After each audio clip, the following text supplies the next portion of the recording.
everybody. I'm here today to read you one of my favorite books. The book is called Caps for Sale, a tale of a peddler, some monkeys, and their monkey business.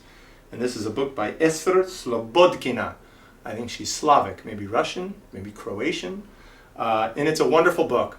I'm reading for any child in early childhood, or kinder, first, second, or third grade, or fourth or fifth grade, or 6th, 7th, 8th grade, 9th, 10th, 11th, 12th, or any parent, because this book is for everyone.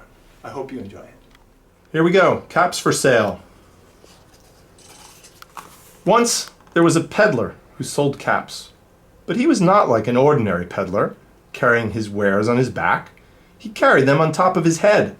First he had on his own checked cap, then a bunch of gray caps, then a bunch of brown caps, then a bunch of blue caps, and on the very top, a bunch of red caps. He walked up and down the streets, holding himself very straight so as not to upset his caps. As he went along, he called, "Caps, caps, caps for sale, 50 cents a cap." One morning, he couldn't sell any caps. He walked up the street and he walked down the street calling, "Caps, caps for sale, 50 cents a cap." But nobody wanted any caps that morning. Nobody wanted even a red cap.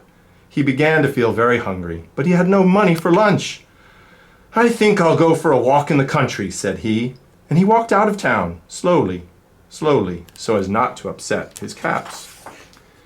He walked for a long time until he came to a great big tree. "That's a nice place for a rest," thought he, and he sat down very slowly under the tree, and he leaned back little by little against the tree trunk so as not to disturb the caps on his head. Then he put up his hand to feel if they were straight. First his own checked cap, then the gray caps, then the brown caps, then the blue caps, then the red caps on the very top. They were all there. So he went to sleep, and he slept for a long time. When he woke up, he was refreshed and rested.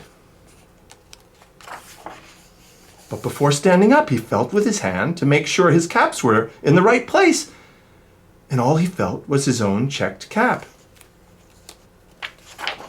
He looked to the right of him, no caps. He looked to the left of him, no caps. He looked in back of him, no caps. He looked behind the tree, no caps. Then he looked up into the tree, and what do you think he saw? On every branch sat a monkey. On every monkey was a gray, or a brown, or a blue, or a red cap. The peddler looked at the monkeys looked at the peddler. He didn't know what to do. Finally, he spoke to them. "You monkeys, you," he said, shaking a finger at them, "you give me back my caps." But the monkeys only shook their fingers back at him and said, "Tisk, tisk, tisk."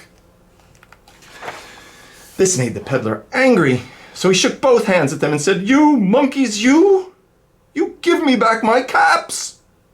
But the monkeys only shook both their hands back at him and said, "Tisk, tisk, tisk." Now he felt quite angry. He stamped his foot and he said, "You monkeys, you better give me back my caps."